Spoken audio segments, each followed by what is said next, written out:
Yeah. I asked them about that, and of course. I did see like somebody on our team like thought it would be like years, and then I did see in an article that they said, "Oh, it'd be all merged by like next year." IT projects always go time. Right. Yeah, but they'll be here for Are you coming to our summit? I'm trying to get. I need to work on my leadership to let me go. So. Oh, I can influence that if you. Jamie, why not you? It's like the 20th, isn't it? No, it's not. It's the week after next, the 12th and 13th. Oh, yeah. I know it's coming up. Yeah, but now the reason I mentioned this is now here, and they wanted to get together with us. So I don't know. Maybe we'll learn more then about what. That's really fun. Yeah, I guess it's pretty tight because you know this was at our conference last week. They're not going to have details that fast. So. Because of how Are we into a normal time, minutes, or we're not adjusting for? Yeah,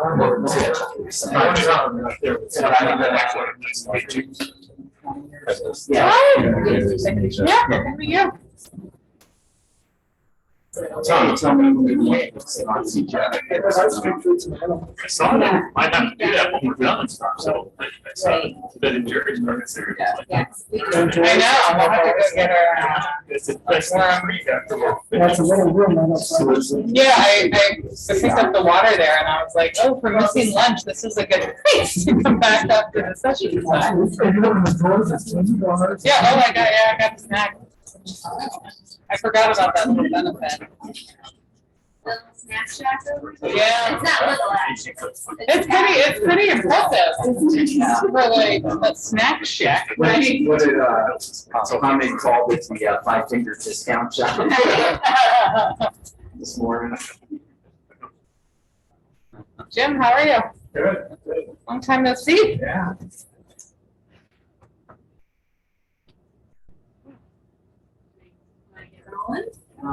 Let me go peek outside, see if there's. It's still going.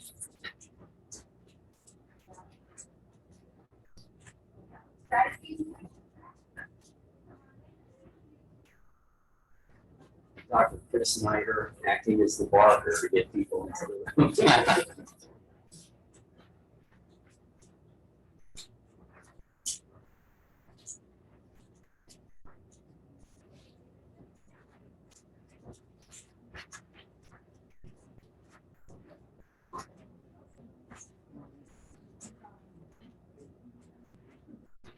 All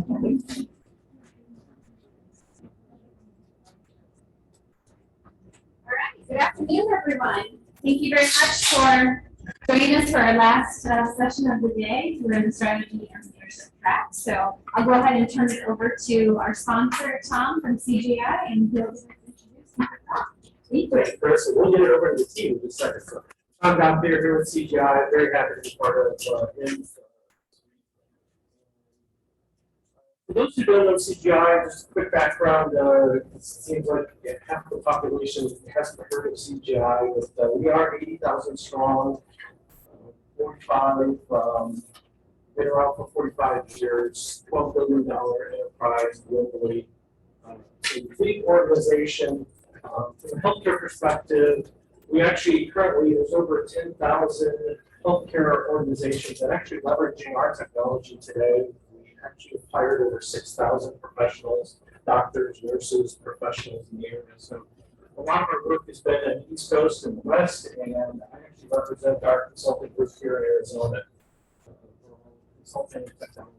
So happy to be part of this. Thank you, Chris. And, the team. So really want to turn it over to the team here, Dr. White, Dr. Chundu, and Melissa. So please take it away. All right. So thanks everybody for coming. My name is Jeff Weil. I lead the client success team for the West region for Scripting, their health and hospital segment. And when we started thinking about putting all this together, and I know all of you are probably like, where do we get this magic in healthcare things? And we had this board meeting, and we started talking about stuff, and at first we were all happy to be talking to each other virtually, of course, right? And then it sort of transitioned into, everything that we have all done over the past 18 months, if you think about it, was pretty outstanding / magical, right? Everybody has accomplished great things in helping to transition their organizations, whether it's having to deal with people working remotely or virtual workforce or, moving into telehealth and offering virtual visits, et cetera. So I fortunately was able to bring what I think is a representative panel of, if you want to call it, our demographics at the Valley. So we've got Dr. Michael White from Valleywise Health, Chief Medical Officer. So we've got a large public health system. Dr. Chundu from District Medical Group, who leads an organization that actually has multiple businesses between their corporate clinics and also providing the physicians for Valleywise Health. And then Melissa Kotrys, who heads up the HIE here in the state of Arizona, who just actually combined with the Colorado deal. And I'll let them do their own introductions. But very happy that all of you could be here. And I thought it would be really beneficial to our audience to hear about, some of the successes and challenges in leading an organization through something like this, because, to be honest, I think we all didn't have a lot of time to think about it, right? It was, we all sort of started to wing it after a little bit, and then started to think a little bit more strategically as we moved on through the process. So with that, Melissa, you want to just give a brief introduction of yourself and, a bit about your organization? Sure. Good to see everyone. See some familiar faces and some new faces. Melissa Kotrys. I'm the CEO of Contexture, which is the name of our new regional organization, which does include Health Current and Korea. So if you're not aware, Health Current is the statewide health information exchange in Arizona. Korea is the largest HIE in Colorado, covers everything from the Rockies east, so the Denver area and the rest of Colorado. So we recently officially merged in July, but I've been here with Health Current going on 14 years. So looking forward to talking about successes and barriers and challenges. Well, thank you. Thanks for coming. Dr. Chundu. Kote Chundu, I'm a pediatrician by training. I'm the CEO of District Medical Group. We have about 650 credential providers in our medical group. We're a 501c3 not-for-profit organization, and we staff Valleywise Health exclusively for all the administrative and clinical and residency training. And we are one of the 4 partners of the Creighton University Arizona Health Education Alliance. If you have noticed the new building downtown on Park Central Mall, just on Central Avenue, north of Thomas, and the new batch of 100 medical students started here. Will be PT, OT, and everything else. We are partners in training on that arrangement. So, I mean, obviously, I think, I never thought something like this, like COVID, would cause so much disruption in healthcare. You would think you would help people, something like a pandemic, but really it upended how we do our business as physicians more than what we thought it would be. And I think it will be nice to get together today and talk about some of the experiences.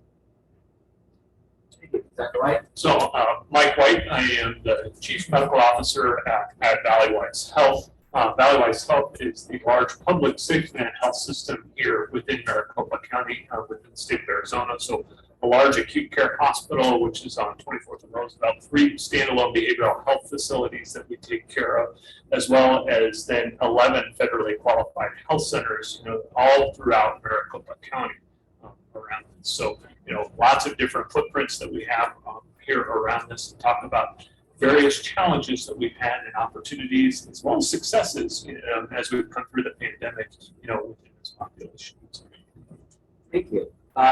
So I guess the first question, and I'm going to, ask everybody to answer related to their organization is about the successes. So Melissa, not only were you leading one organization, but you also helped orchestrate the merging of two, and now you're leading two in the middle of a global pandemic. Right? So We started conversations before the pandemic, and we kept them going, so maybe that's the success. right. So from your standpoint, what was successful, right? What worked? Your organization is very technology based to begin with, right? So what do you feel worked well in leading your organization through the pandemic? Sure. Well, I would say generally across the country, from an HIE and interoperability perspective, there's been a lot of successes in the pandemic, and mainly because the need for having the foundation of data and interoperability and information, way more information to do public health surveillance and analytics and having critical key data elements when and where you need it was more critical than ever. So that success, I think, happened because we had a foundation of technology and data sharing in Arizona. So certainly the successes that HIEs across the country saw, including ours, primarily happened where there was already a foundation of data flowing, a foundation of data elements, and clinical data repositories. So I think one of the successes we had is because we had a foundation of connectivity, we could turn on a dime to do some creative and innovative things. So when the pandemic, within the first 2 weeks of the pandemic, in about 3 to 4 business days, our team designed COVID-19 lab alerts, and because we compared our numbers to ADHS numbers, we were getting about 70 to 80% of all the lab data because we had Sonora Quest sending data in, all the hospitals, and so that was hugely beneficial to the healthcare community. Everybody wanted to know if their patients had been tested, if so, were they positive or negative, and I had several people presented on this and said, oh, how could you do it so fast? So we didn't really do it that fast. I mean, this is 10 years of work that was built first, and then because of the foundation, in 3 days we could, configure a separate type of alert based on something we already had. So I think the foundation contributed to success, but also just generally collaboration and innovative and creative thinking. So we had hospitals, including Valleywise and other hospitals around the valley, whose CMIOs would get together and say, look, you've got these COVID alerts, that's really great, but when somebody walks into the emergency room, I don't have a patient panel for who walks into the emergency room. So how can I get the COVID alerts an emergency room visit so that I can link it to my infectious disease protocol so that I can use PPE effectively? And we actually worked and designed an innovative way that, based on ADT messages coming in real time from the emergency department to the HIE, we did an immediate query of the HIE and pushed COVID-19 results back into the EHR and then linked it to infectious disease protocols. Again, it was not, we used functionality that we were already building with some of our hospital participants for high utilizer alerts and just use the same functionality and applied it to COVID. But I do think critically, and I'm sure that Dr. White and Dr. Chundu would agree, the collaboration across the healthcare community was great. I mean, everybody realized we're all in this together. We need to come together. We need to talk about how we can just respond and react and make sure that we're doing what we need to take care of the community. So those are the couple things I would say. Okay, great. Dr. Chundu? Yeah, I guess sure. you. Yeah, I think there will be a lot of overlap between Mike and I, but I think there are 3 general principles. I think resilience is something which comes to my mind. I can give you examples of that, and creativity and crisis-driven innovation. So I think those are the 3 principles, and there are a lot of examples of that. Resilience is something like situational and structural. Situational being right in a great example, we had an issue of how do we mix the caregiver screening when they're entering into the hospital as opposed to the patients coming. So all of a sudden we needed to think overnight, how do we do it? Okay, there's an entrance in the back of the health system, which we use for, other docking and those things. And we made that entrance for the nursing staff and the physicians, had a screening protocol, things like that. I can give you a lot of different examples of situational resilience. Structural is something which we have to change on the long run. It's going to take a little bit of more time. And definitely creativity and innovation is something which is important. From my perspective, I'm sure Mike is going to talk about other things, is ICU care, right? So we needed to triple, quadruple our ICU care. And how do we get the qualified physicians to do that? So we have 6, 7 medical intensivists, but we need about 20, okay, to take care of this. And everybody has the same problem across the country. It's not like you can have somebody come in from other states to do this. So we talked to our surgical colleagues who are trained in ICU care, and we added them to the panel. Then we had our pediatric colleagues, young men who would not see anybody older than 18, but they're taking care of adults up to 35 years of age with COVID when they're sick and intubated and things like that. We had our anesthesia colleagues who are very well trained in critical care, but they're not officially critical care, but there's some of them are. So we kind of expanded between the surgical colleagues, pediatric, anesthesia colleagues from a team of 6 or 7 to all of a sudden 25, 26 intensivists. So team-based approach and things like that. I think that's a good example of something that we did. And of course, the PPE management, probably Mike is going to talk about. It was a huge issue because there's a lot of gap in terms of our knowledge and things like that. And I think to me, more important is the communication. When things were not so clear, how do you communicate? We said, well, you need to have masks. N95 is okay. Cloth mask is okay. Or next day, it's probably something different. And the science is not there. And how do we communicate to the folks? And I think those are some of the things, the main things. And there are a lot of examples. I'll let Mike say a few things and we can come back. I mean, I think, I graduated from medical school in 1981, okay? And I'm a pediatrician by training. I never seen such a rapid innovation of vaccination, okay? And this doesn't happen. This is crisis innovation and how the mRNA vaccines came about. And so I think we can do it.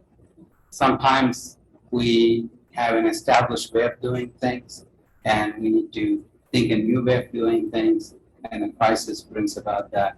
And hopefully some of these changes will be permanent going forward. When I think about just, the way that we've been successful, through the pandemic and continue to be successful really is probably one of the greatest things is around, and I, alluded above by, Melissa and Dr. Chundu, is, collaboration. I really truly believe that has been probably one of the greatest, successes that we've seen around healthcare delivery, certainly here within the state of Arizona. And I look to that as the group of the clinical leaders within the state that came together to really say, how do we help us not overwhelm any of the health systems? And you've heard about the Arizona Searchlight. And this was what really came out of this, was the creation of this to be able to help us load balance hospital and hospital delivery organizations across the state. Very early, I remember meeting, in early, probably early March of 2020, we were all called down to, to the governor's office and said, what are we going to do with this? And then we, some of the clinical leaders that are standing there with the large health systems, say, we probably need to start meeting regularly around this. And we did. We started, phone calls 3 times a week. How are we going to make sure that none of us get overwhelmed around us as we're seeing the explosion of cases start to happen up in the Navajo Nation and looking to come down here, into the larger facilities? And how do we balance that? How do we come together to solve the problem? And it exists today and continues to exist on how to solve that problem. And I think the other great success is that communication piece. How are we transparent about this? So I look internally within Valleywise Health. What was the big story? It was apprehension and fear around the clinical teams. It was the fear of the unknown.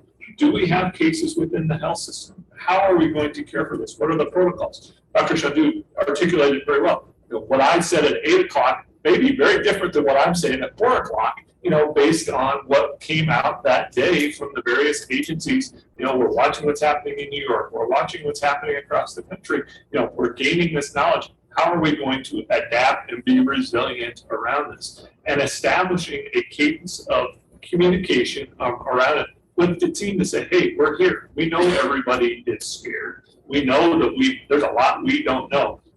Healthcare, we're sometimes okay with dealing with unknowns, but we like to be able to have a process to get to an answer, around it. So how are we going to get to that answer? And how can we trust it and make sure everybody's safe? And, establishing that communication, that two-way communication coming down from leadership, but also what are you seeing in the clinics? What problems are you seeing there? How can you communicate that up so we can problem solve that together? Back to that crisis innovation that Dr. Chundu was talking about and how to be successful with that. Oh, that's great. So it's interesting, like I hear a couple of themes, right? So communication, collaboration, and innovation, right? So if you think about what Melissa and her organization did, they already had data sources, right? They had a foundational way to get to the data, but through some very rapid innovation, I would call it, and she's probably giving them less credit, but for them to be able to start, making those words available, right, and sort of being able to share that information. So I think that's great. And the other thing too is, we all want to learn from what everyone's gone through. So I think that if you have questions and you want to jump in, by all means, do so. The next one is a little bit different of a question, but what were some of the challenges that were faced, other than the obvious, right? In sort of motivating your organizations and leading your organizations through this pandemic, because like everybody's said and everybody's experienced, right? There's a lot, fear, uncertainty, and doubt, and Dr. White said it very eloquently, probably much better than I would. If he said at 8 o'clock, it's going to be very different at 4 o'clock. Melissa, from your standpoint, what were some of the challenges within your organization to sort of reach that end for the greater good? So if I boil it down to 3, I would say the first one is the completeness of the data. So I think we had a really good foundation in place. We were getting data on 98% of all the admissions and discharges. We had 70 to 80% of the labs. We didn't have 100% of the labs. So, just the importance of having as complete of data as possible in an environment like this. And how do we actually close the gap from where we are today to where we are, where we want to be. So the gaps in complete data are in specific areas. And so in some areas we're great, in some areas we're pretty good, in other areas I think there's a larger gap to solve. And obviously my answers are more interoperability and data specific, but the other 2 I would say is standards, and both using interoperability standards correctly, but there's a fair amount of data that's not standardized that was needed. So even Dr. White's example, the surge line. So one of the innovative things that we did that was successful is that in order to know what the current bed capacity is at all those facilities to load balance, ADHS said to the hospitals, we need your data in real time. Let's set up interfaces for ADT data to flow to this central system we're going to have for the surge line. The hospitals had multiple calls, like, we're already sending all this information to you. Can't you just send it to this new system? And basically, within a couple weeks, we did work out so that about 70% of the data that was flowing into Central Logic, which was the bed capacity, is the bed capacity the surge line uses, is because of real-time data, part of which comes from the HIE, a good portion.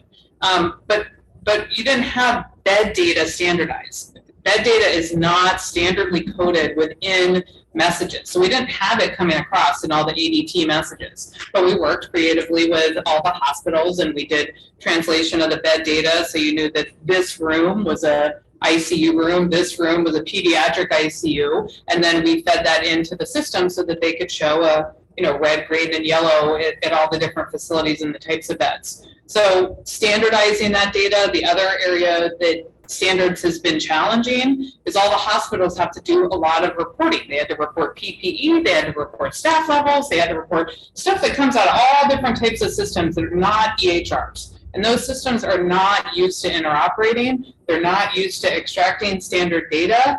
And we've actually are still working on that today, and it's very challenging. It's manual processes that are done today that it's hard to replicate with technology. So I think that's something to work on for the future. And then the third item is policy barriers. We actually, ADHS was interested to share lab data, to share immunization data, but there were policy barriers in place. We have since solved some of those with legislative changes, with enhanced surveillance advisories. We have some more work to do, but it's not always the standards of the technology. It is sometimes policy and compliance barriers that doesn't allow data to go really where it's needed in a crisis. And obviously there's been flexibility with the public health emergency, but going forward, as enhanced surveillance advisories, executive orders get rescinded, we have to determine what we need for the future and make more permanent policy changes so that we can have the environment to be able to meet the needs of what people are interested in. So those are the three areas I would say. Chundu? I think the biggest, as I mentioned, is the knowledge gap. And I think it's throughout the country, the surge is different in different states. And, real-time sharing of that information would have been more helpful. Like, what we're talking about on the IT side, but on the clinical knowledge side, how are the patients doing? What are the treatments working? Real time. I think, I know we have gotten studies 2 weeks later, 3 weeks later, but something a little bit more real time for the knowledge gap would have been helpful. And I think the second big thing is the confusing guidelines, as we talked about the mask, and we talked about, talking about medications. Politics permeating science was a problem in terms of proper follow-up with the patients and, what medications work on TV and what medications really work. Those are the sorts of things, and I think it made, it's like that. I think it made physicians, clinicians' life a little bit harder when people and families talk about certain things. Why I'm not getting the chloroquine, for example, or something else. So I think there's a lot of that as well. And of course, staffing. Staffing is a huge issue, was a huge issue, still is a huge issue. There are 55,000 RNs retiring by the end of this year. And, this pandemic has really made people think in a different way. I think they're reassessing their priorities in their life. People are retiring early, people are changing the direction, and I think the care models are going to be different going forward, especially with the RNs and things like that. The workforce issues is a huge issue as well, and across the physicians as well. Folks have cut back, folks have changed, and I think it's been very frustrating for families and physicians. As a pediatrician, I'll tell you, if you have a baby and you can't get your shot, which you're supposed to get 2 months after the first vaccine, the second vaccine, either polio or something else, MMR or other things, but the clinics are closed. Okay, you cannot go and see your caregiver. So I'm really talking about non-COVID related care was a huge issue. And we were not able to deliver non-COVID related care. Magically heart attacks have gone down. Magically, a lot of serious diseases have gone down because people are not coming to the EDs. So those are the types of things which did not work well. I think we need to have some kind of plan for how we address in the future for some of those, whatever the emergency is. There are other things okay, chemotherapy, for example, dialysis. Those are the sorts of things. How do we do that? I think those are some of the things which are issues. And the other last thing I would say is the resources. I'm a pediatric ICU physician. If I can't have N95 and I'm asked to clean the N95 at the end of the day and put that back on and go and intubate a patient, and that's not the right thing. But we clearly understood the resource wasn't there. But it is still very frustrating. Am I putting myself? And I know one of my colleagues, ER, young mom, ER physician, she actually lived in the hotel room for the first month and a half because she didn't want to take it home. She didn't want to give it to her husband. She didn't want to give it to her kids. And so I think these are some of the things, which I think these are some things which can learn. I'm not really sure we can fix everything, but maybe there's a better way of doing it going forward. So I think there are a few other things, but that's good. So we have more time. And I'll actually feel a little bit on that. I was going to focus a lot. One of the areas of opportunity truly that we've had in one of the learnings is truly around the supply chain and the feed on the PPE issues, around this. We as healthcare delivery organizations have really fallen into the model of just in time, of ordering of supplies, stocking of supplies. Nobody wants to have big warehouses on campus and be able to, as Melissa articulated, really have the systems in place as we're tracking the inventory where it is, how it exists within there. And then we're now in burn rates of PPE that we've never seen ever.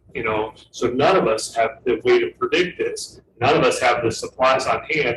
None of us can get supplies because where supplies are manufactured are already shut down because they're 60 days ahead of us in the pandemic, around this in some of that. So how do we become again creative? We start to reuse things. We may not have been ideally trying to reuse around this. I think as Dr. Chundu alluded to in some of this around the N95s. So as we go forward, how do we improve this? What do we think we need to have? How much reserve do we build up? We looked to the county here with this from there. So we do have reserve. So how do you go into that reserve? Well, you go into that reserve and find that, it's not good anymore because we haven't been turning it over the way we should. Because again, we're not tracking this as well and things like that. So we're already behind the 8 ball around it. So how do we improve this again for next times around the opportunity? And really, the last thing I would say is been a challenge throughout this and continues to be a challenge today around that is information flow and the validity of the information that's being shared. Being a clinician, physician, scientist, around this, evaluating the data that comes out, how it's being interpreted. And I certainly, am strong advocate of transparency. I like to see everything out there, but we get a lot of spin, and a lot of that spin is probably not accurate. So how do we come around that to, and I think Jeff articulated well, overcome that fear, uncertainty, and doubt to really what is physiologically possible? How do we understand this? How do we listen to the experts around human physiology, and say, how is this going to impact us? And really overcome some of that so we can move ourselves forward, be positive, and really get us to where we need to be. Yeah, it's all interesting. I think, regardless of politics, et cetera, I've commented before to people that I feel like, we're fighting a political and information war, and the virus has been winning, right? Because, there is so much other information out there, I guess I would call it. One of the things that I think, we always go back and we examine ourselves. I know I'm always trying to think of what could I have done differently, better, et cetera. If you had an opportunity to go back and you knew this was going to happen, what do you think either you would have done or could have been done differently? So I know that's a weird question. So Melissa, what do you think you could have done a bit differently, whether it was, from a data acquisition standpoint, data delivery standpoint, maybe employee organization, morale related, because I know myself, I was still a district medical group at the time, People started asking me questions, and I started thinking, like, I need to sort of manage day to day because I don't know what's going to happen tomorrow, right? So I know that in particular, that's how I start to deal with things while trying to plan for at least the immediate future of the organization. But very interested to hear your standpoints. So from the kind of how we serve the community standpoint, I think obviously hindsight's 2020, but I was going to say 50-50, so that's even better. I know, better than perfect.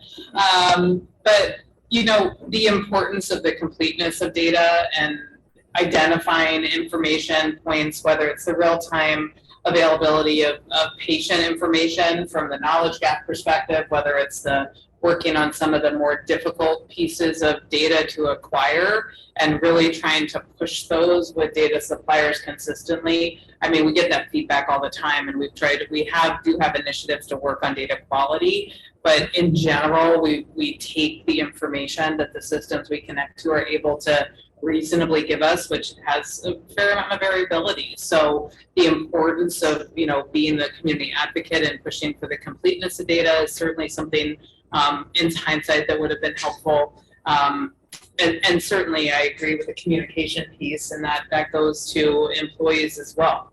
I mean, everybody was living in I think we've gotten used to it a little bit now, but at the very beginning, really living in a day-to-day environment, priorities were changing. As much communication as we could have done, if there was more we could do to make our team members and our employees comfortable and aware of what was going on. I think that's just a constant thing to be able to work on. Yeah, I think it's the preparedness is at a national level and at a state level, federal, state communication.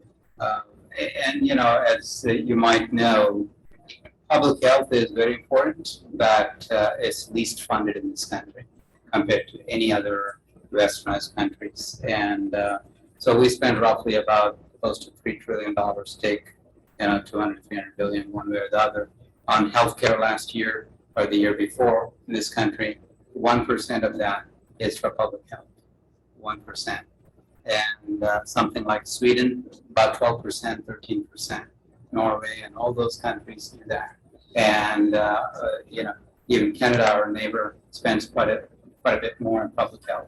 And the public health does make an impact. And a lot of the times folks think public health is TB and all those things from the past, but this is the new public health. Okay. And I think we need to be prepared for that.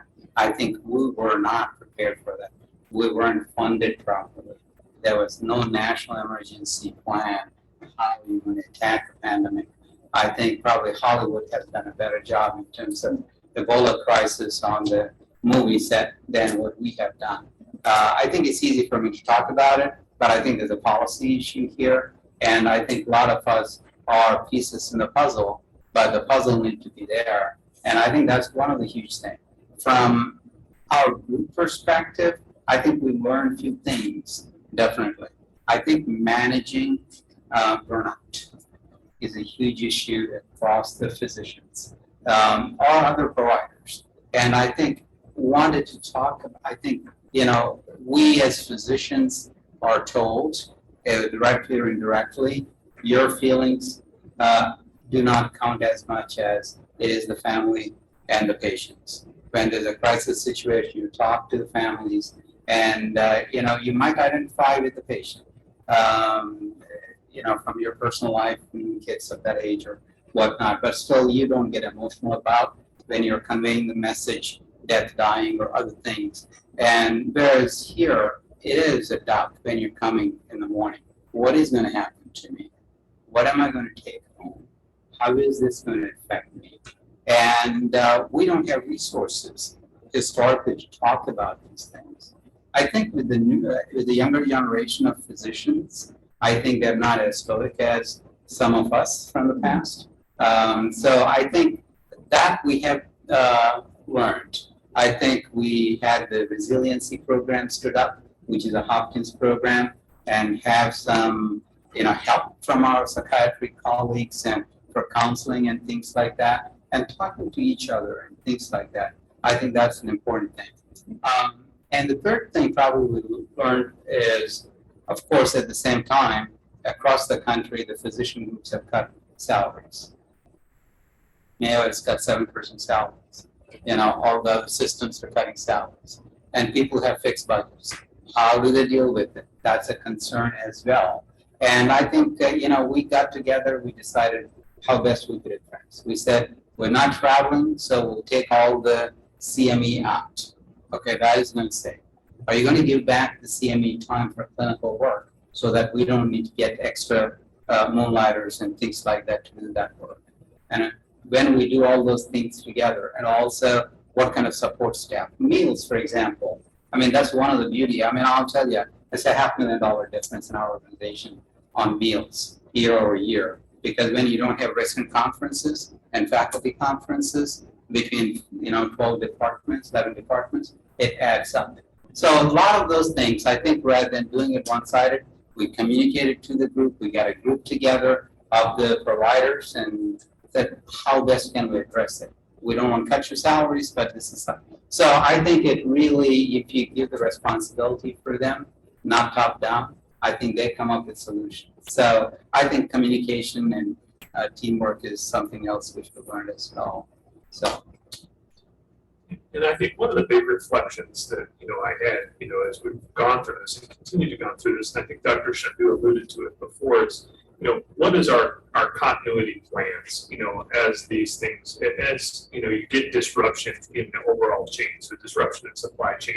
The biggest one that I worried about, is, and Dr. Chundu alluded to it, how are we going to maintain access to clinical care? How are we going to be that resource for our patients that are depending on us to be able to deliver care, in this time when we're isolated in our homes? We can't go out. There's a ban on travel, early in the pandemic when we had the shelter in place type work. How are we going to be able to maintain those essential services and get people safely to where they need to be able to maintain those, maintain those access and that access to that important resource of care? We didn't have that in place. As I reflect back, we probably should have thought more about that and had more thoughtful plans of how we were going to be able to maintain that around it. I look back and, Dr. Dunnigan, who works with us as our Chief Medical Information Officer, will tell us, we stood up to being able to do virtual visits within Valleywise Health. We went from doing virtually none, really zero, essentially, to being able to doing, 80% of care, at the height of the pandemics using virtual technology. They turned that on in 4 days. Back to Dr. Chundu's, innovation of crisis. They've been working on doing a telehealth platform for 5 years, and what a necessity, you get it done in 4 days. If you really need to do it, you can get it done in 4 days. It's great. But as I look back, that's probably where, as I reflect, is how do we test this? How do we prepare ourselves? How do we think about these things better in the future to really be able to maintain these areas that are really critical infrastructure around it? And I think that is not only local, regional, national level. How do all the pieces fit together, and we'll really be able to be successful with this in the future? And if I could just add to that, the emergency preparedness is a great example that I think crosses all organizations, because I had it on a list of things like, HIEs, places where you've got lots of wildfires, hurricanes, on the East Coast, there's lots of examples of HIEs supporting in an emergency, in a natural disaster. And it didn't come up enough pre-pandemic to say, we need to make sure that healthcare is in the statewide emergency preparedness plan. I had talked with the governor's office, it had come up in conversation, but actually getting it done just wasn't always a front burner issue. So I do think that and business continuity plan, only because as a small nonprofit, we had one, it had been drafted, we hadn't really finalized it. The first days of the pandemic, we're like, how do we finalize this plan and put it in place all at the same time internally? Those are things that in hindsight, you don't need it day by day normally, and then the moment you need it, it's like, I got to pull this off the shelf and remember what I even wrote in it, or that's priority that was a lower priority for 3 years. It would have been nice if we had that in place. Yeah, I think, overall, I mean, humans did great things, right? I mean, Dr. Chundu talks about crisis innovation. You think about how quickly most organizations turn on a dime to be able to accommodate a virtual workforce that weren't necessarily set up for it in the first place, right? We all used it from time to time. We all hated it, right? The technology would never work correctly, all that kind of stuff. And then the move to virtual visits and figuring out how we're not only going to accommodate it from a technology perspective, but how are we going to drop charges for it, right? How are we going to get reimbursed for it? All of those challenges, as well as the supply chain issues and the organizational management issues and everything else. So I think in the end, when we look back on this, hopefully 20, 30 years from now, we're going to see this as a great innovative period, especially within our industry, because as opposed to things that, even though this has affected the whole world in some way, shape, or form, it really attacked our business, right? This is what we've all done for a living, and it not only attacked us from a sort of macro perspective, our families, our loved ones, our society, but it also affected what we do for a living. And we all, in some way, shape, or form, have had an opportunity to contribute to where we're going with all of this. So I think that's great. I think we've got about 10 minutes left, and I didn't want to open it up for questions from anybody. I know that the novel reservation was mentioned, and Dr. Mayor does happen to be here from the city, so I start us off with some questions. Thank you for the surge line. So I started out the pandemic as an ED physician, Western Nation, and I ended up as the CMO. That was your onboarding. Yeah, and I will say, unofficially, there's an ED doctor site on Facebook where every, at 2 a.m. it starts out with hypothetical patient intubated with SAPS of 82%, seeks ICU bed in facility capable of giving ECMO. And then people from all over the country will respond because we're going 2, 3, 4 states out, looking for beds. But it's been, there's so many opportunities and good changes that have happened to this. The breakthrough, that telemedicine, part of it was that we got past all the lawyers because we were in crisis. And then the other part was that the reimbursement changed. The federal government has been exceptionally helpful. Right? They actually are good. The LNC is like putting so many of what we was never do, we are being forced to do by regulatory requirements and CMS. And so we are making strides. Granted, quality is an issue. But there have been some really good things that have come out of it. And I think just institutionally, everybody has sort of learned how to break through walls and make change. The downside is the fear and the job insecurity and the moral injuries on the other thing that provider space where the rules all changed and people are very limited. Physicians don't want to practice this.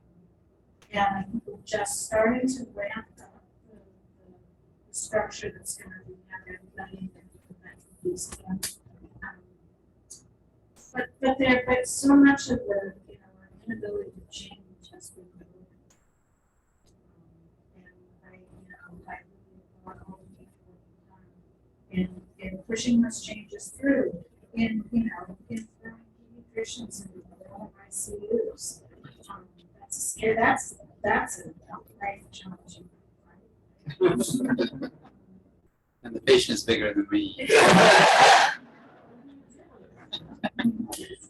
Anyway, so I just want to say that we have, it's been really good being on that nation because we had so much help, so much support from everybody in the state, everybody in the I mean, without the, like, stuff from outside. It's been, I mean, there have been really good things that happen. I think it will. That's, they were saying medicine was like burning down.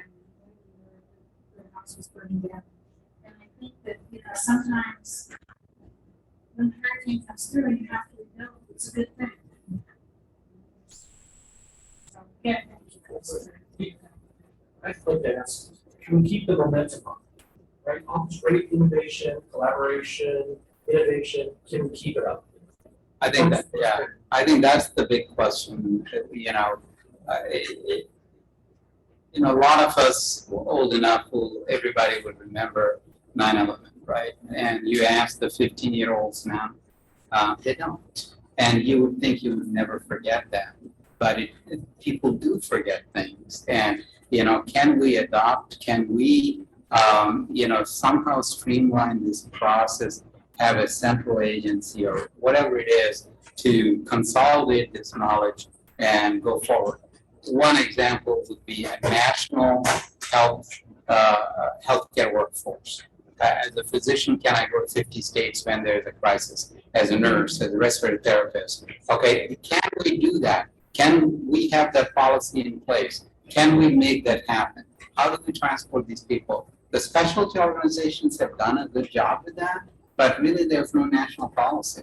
I think those are the type of things, whatever came out of this, can we really materialize on it? And going forward, keep it going for the right reasons. I hope so. I think we need to, in order to keep it up, we need to make some progress pretty quickly in the short run before we get so far out that we're, back to normal and forget or say, oh, we're not going to have to worry about a pandemic for another 50 or 100 years. For instance, we worked with public health for years and lack of resources, lack of funding. We had a big laundry list of things that we wanted to get done. And literally we got 2 things done in like 5 years and like 6 things done in like 6 months. And really as a result, now, because there is a flood of resources into public health, I think we need to make the right decisions and the right investments as a community. So at least you have a bit of a reset and a foundation. I mean, what we've done from the HIE perspective is all that laundry list of things that we were doing in public health. We already had the idea, we need a roadmap of what we want to do in public health. So now we're finalizing that. So hopefully we can leverage some of the funding to set some of that technology up. But I do worry, I think we each have to be committed to, in the next several years, committed to what do we want to change? Because policy perspective, reimbursement policies, I think there will be a window in the next few years that there will be more openness to do it before, it becomes something of the past and we, people aren't, we don't have to worry about that for a while, so we're not going to do it now. But I do think we have a window where I hope that, if we all stay committed to preparing for the next time, we could keep it up. The pace is not sustainable. We're burning too many people out. The pace, so the question your answer is, the pace is not sustainable. In my opinion, the pace is not sustainable. At the current rate, we're burning too many people out. We have too many people leaving healthcare around us at this particular pace to do this. So what do we have to do? We have to get over this hump, but then we have to do it, I think, exactly as Dr. Chundu and Melissa articulated. We have to prioritize where we're going to put our efforts to really make this better for the future, how we make it better for people, and say, this is the place that you want to be. This is the place you want to, have your professional career, in the area, in the industry that you want to work. So how do we do that, at a more humane pace, in my opinion, around this. It's just, we 20 months into this, and people are still going. It's, at some point, we will hit the wall. I hate to say this around it. So we've got to be starting to now really think about how we're going to prioritize being more efficient and really get us to the future. Well, I want to take this opportunity to thank the 3 of you for taking time out of your busy schedules to be with us today. I mean, I don't know about everybody else, but I really enjoyed the conversation, and as always, enjoy interacting with the 3 of you. Hope everybody else got the same benefit out of it as I did, and whoever's watching on their computers. Thank you very much.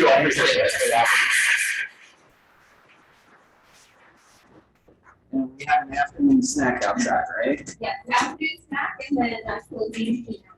Right, and then drinks. Yeah,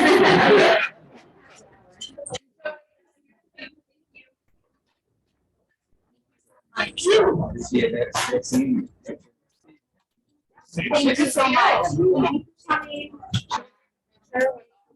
So we can send it to Well, I Jamie. think Cody's, trying to wait. Oh, no, that's okay. I was gonna take a Kevin work, linked in the HIE space. Can I take a picture of all of you? Sure, that'd be great. Thanks for coming, Mike. Absolutely. Steve Button. Oh, yes. Oh, We want to send it to Jamie. We're gonna say, look at what you're missing out on.